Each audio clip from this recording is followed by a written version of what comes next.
Assalamualaikum warahmatullahi wabarakatuh. Perkenalkan, nama saya Siva Malika Putri Ramadhani dari jurusan MIPA kelas 12 MIPA 6. Di sini saya akan mempresentasikan sebuah materi, yaitu tentang biologi sebagai ilmu.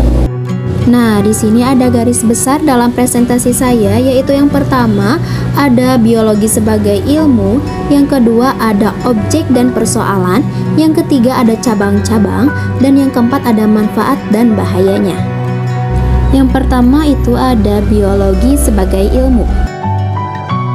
Lahirnya ilmu pengetahuan adalah dari suatu rangkaian aktivitas akal manusia yang disusun secara sistematis.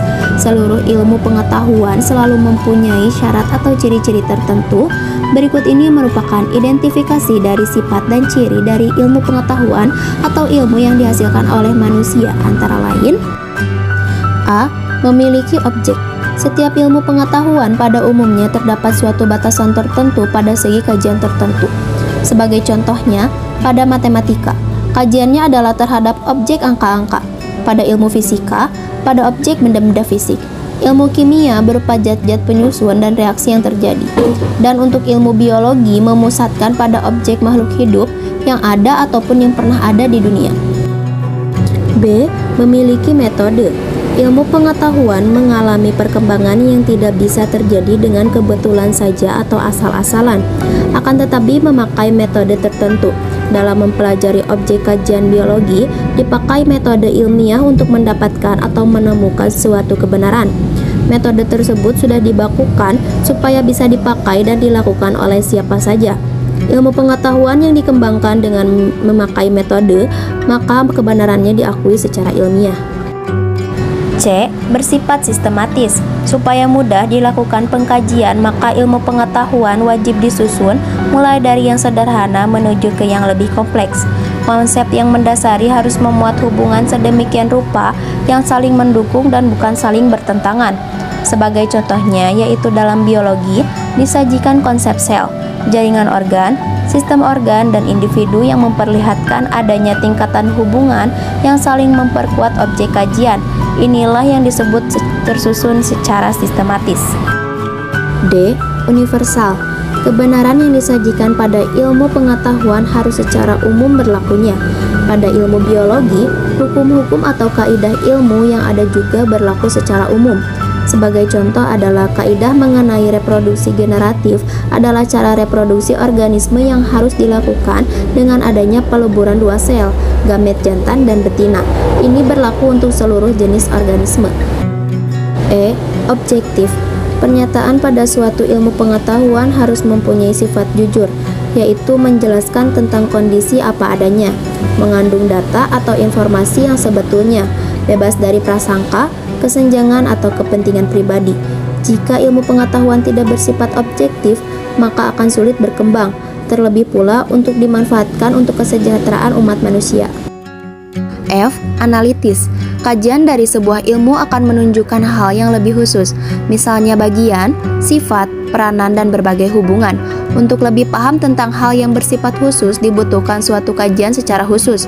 Oleh karenanya, terdapat antarhubungan bagian yang dikaji sebagai hasil analisa. Oleh sebab itu, sebuah ilmu akan terbagi menjadi berbagai cabang ilmu dengan kajian yang lebih khusus lagi. Misalnya, ilmu biologi memiliki cabang lagi, yaitu zoologi, botani, fisiologi, anatomi, genetika, dan juga embriologi. G. Verifikatif. Kebenaran pada sebuah ilmu bukan suatu yang bersifat mutlak, akan tetapi memiliki sifat yang terbuka atau verifikatif, yang juga dikenal dengan kebenaran ilmiah. Hal ini berarti bahwa sesuatu yang tadinya dianggap sebagai suatu benar, bisa jadi salah jika yang ditemukan bukti-bukti baru yang menentang kebenaran yang sebelumnya dianggap benar. Teman-teman, masih ingat dengan teori generatia spontanea tentang pernyataan bahwa makhluk hidup itu berasal dari benda mati? Louis Pasteur kemudian berhasil menemukan bukti yang baru lewat percobaannya, sehingga teori generatio spontanea menjadi tidak benar dan berlaku teori biogenesis hingga waktu sekarang ini. Nah, teman-teman, Yang kedua ini itu ada objek dan persoalan biologi. Sejak abad ke-19, persoalan kehidupan manusia semakin beragam dan kompleks. Hal tersebut menjadi dorongan kepada banyak manusia untuk tertarik mempelajari objek biologi. Akan tetapi, objek biologi tidak hanya seputar pada manusia saja, namun juga mencakup mengenai segala segi kehidupan makhluk hidup.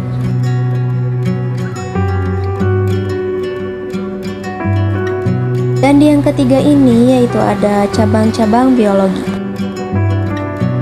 Ruang lingkup ilmu biologi yang semakin meluas menuntut pendapat para ahli biologi untuk melakukan pengkhususan kajian sesuai pada objeknya yang lebih mendalam sehingga memberikan manfaat yang lebih besar lagi untuk kehidupan pada umumnya.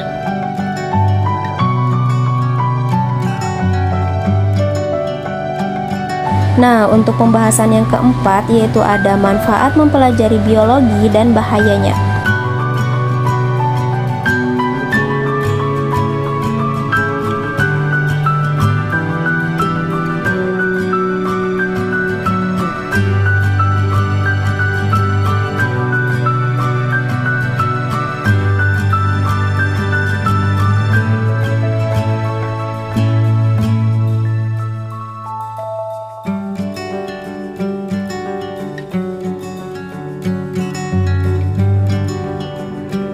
Nah, sesudah belajar materi tersebut, teman-teman diharapkan dapat memakai kemampuan berpikir untuk dapat menganalisis, mengidentifikasi, dan juga dapat mengamalkan cabang-cabang ilmu biologi yang bermanfaat untuk kesejahteraan manusia dan lingkungan.